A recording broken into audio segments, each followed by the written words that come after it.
2026년 1월 21일 새벽을 여는 말씀은 시편 142편 1절에서 5절까지의 말씀입니다. 하나님의 말씀 봉독하여 드리겠습니다. 내가 소리내어 여호와께 부르짖으며 소리내어 여호와께 간구하는도다. 내가 내 원통함을 그 앞에 토로하며 내 우환을 그 앞에 진술하는도다. 내 영이 내 속에서 상할 때에도 주께서 내 길을 아셨나이다. 내가 가는 길에 그들이 나를 잡으려고 올무를 숨겼나이다. 오른쪽을 살펴보소서. 나를 아는 이도 없고 나의 피난처도 없고 내 영혼을 돌보는 이도 없나이다. 여호와여, 내가 주께 부르짖어 말하기를 주는 나의 피난처시요 살아있는 사람들의 땅에서 나의 분깃이시라 하였나이다. 아멘. 사랑하는 성도 여러분, 우리가 성경을 기억해 보면 성경의 인물들 중에 하나님과 동행했던 사람들이 많이 있습니다. 그 중에 한 명이 오늘 시편을 기록한 다윗이죠. 성경은 하나님과 동행했던 다윗을 향하여 이렇게 평가합니다. 사도행전 13장 22절입니다. 이르시되 내가 이새의 아들 다윗을 만나니 내 마음에 맞는 사람이라. 내 뜻을 다 이루리라 하시더니. 사랑하는 성도 여러분, 성경은 다윗을 향하여 하나님의 마음에 맞는 사람이라고 선포합니다. 그리고 하나님은 하나님과 동행했던 다윗을 향하여 하나님의 뜻을 이루겠다고 말씀하시죠. 그래서일까요? 하나님은 목동이었던 다윗에게 기름을 부어 이스라엘 왕으로 세우시고, 그리고 다윗은 하나님이 함께 하심으로 골리앗을 물리치고 이스라엘을 구원함으로 이스라엘의 영웅이 되었습니다. 그런데요, 사무엘상 18장 7절입니다. 여인들이 떠놀며 노래하여 이르되 사울이 죽인 자는 천천히요 다윗은 만만이로다. 당시 이스라엘의 왕이었던 사울은 자신보다 골리앗을 물리친 다윗을 더 높이는 이스라엘 사람들의 노래에 마음이 상했습니다. 그러나 사울은 그 상한 마음을 돌보지 못했습니다. 다윗을 시기하는 마음을 멈추지 못했고 결국 사울은 다윗을 죽이려고 했죠. 이때부터 다윗에게는 견딜 수 없는 시련이 시작되었습니다. 그러면 사울에게 추적을 당하는 다윗의 상황은 어떠했을까요? 3절입니다. 내가 가는 길에 그들이 나를 잡으려고 올무를 숨겼나이다. 사랑하는 성도 여러분, 사울은 다윗을 잡으려고 다윗이 자주 다니는 길을 파악하고 그 길에 함정을 놓았습니다. 그래서일까요? 다윗은 자신의 집으로 찾아온 사울의 군사들의 추격에 도망을 해야 했습니다. 그뿐이 아니었습니다. 4절입니다. 오른쪽을 살펴보소서. 나를 아는 이도 없고 나의 피난처도 없고 내 영혼을 돌보는 이도 없나이다.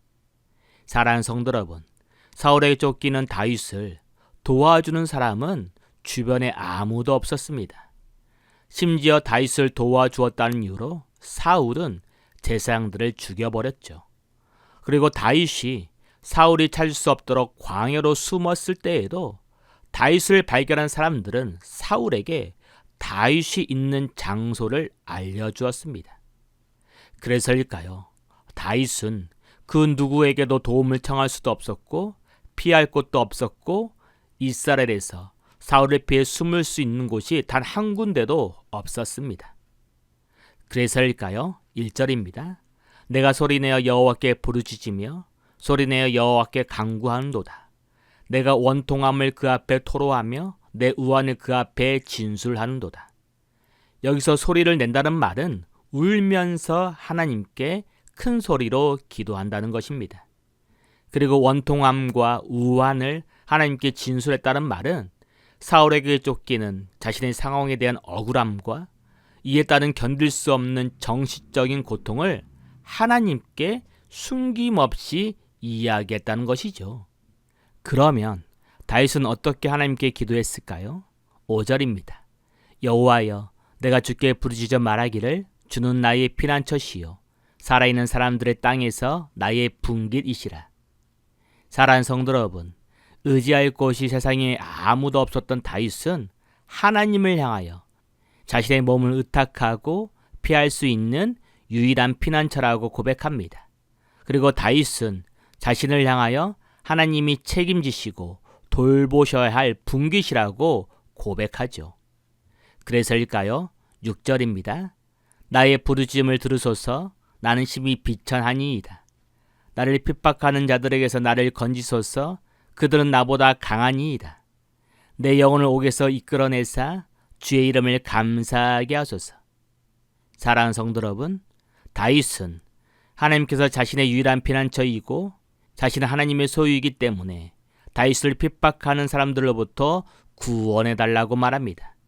다시 말하면 다윗은 계속되는 사울의 추격에서 벗어날 수 있는 힘이 자신에게 없으니까 하나님께서 사울의 추격으로부터 벗어나게 해주시고 상한 자신의 영혼을 구원해달라며 하나님께 울면서 기도하고 있는 것입니다. 여기서 우리는 기억해야 할 하나님의 말씀이 있습니다. 예레미야 33장 2절입니다. 이를 향하시는 여호와, 그것을 만들며 성취하시는 여호와, 그 이름을 여호와라 하는 이가 이와 같이 이르시도다. 너는 내게 부르짖으라. 내가 내게 응답하겠고 내가 알지 못하는 크고 은밀한 일을 내게 보이리라. 사랑하는 성도 여러분, 우리가 믿는 하나님은 세상을 창조하시고 계획하시며 성취하시는 하나님입니다.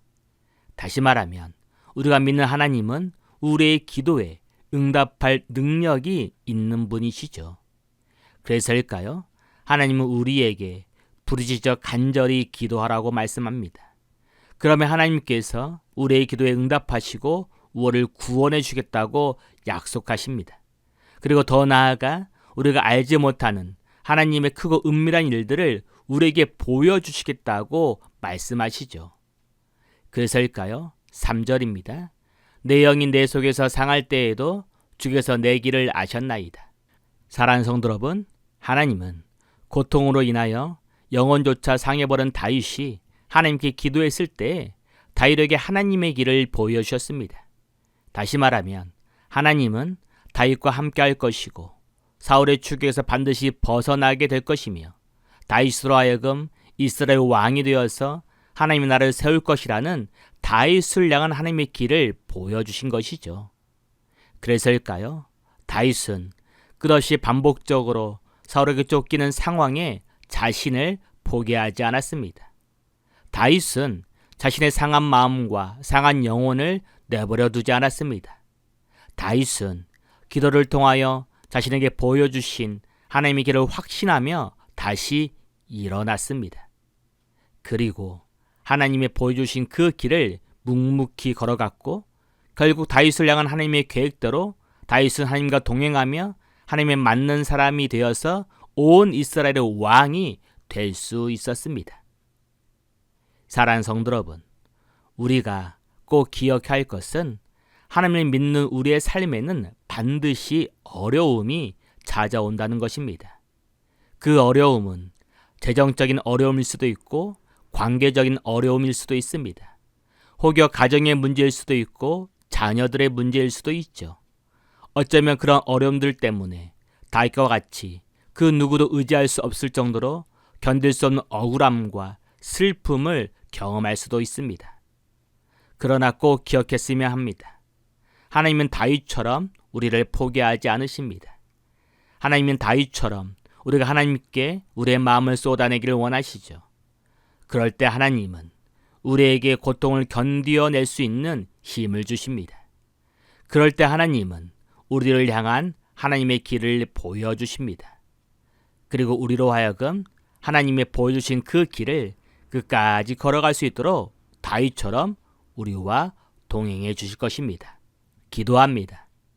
사랑의 하나님, 작은 어려움 속에서도 낙심하고 두려워하고 쉽게 포기하는 우리를 불쌍히 여겨 주옵소서. 우리로 하여금 다윗처럼 하나님께 부르짖어 기도할 수 있는 믿음의 용기를 주시고 우리로 하여금 다윗처럼 하나님께 우리의 상한 마음을 이야기할 수 있는 은혜를 주옵소서. 그래서 다윗처럼 기도를 통하여 하나님께 위로받고 기도를 통하여 우리를 향한 하나님의 계획을 신뢰하며 기도를 통하여 하나님과 동행하고 하나님이 보여주신 그 길을 걸어가는 2026년이 되게 하여 주옵소서. 이 모든 것을 감사하오며 예수님의 이름으로 기도합니다.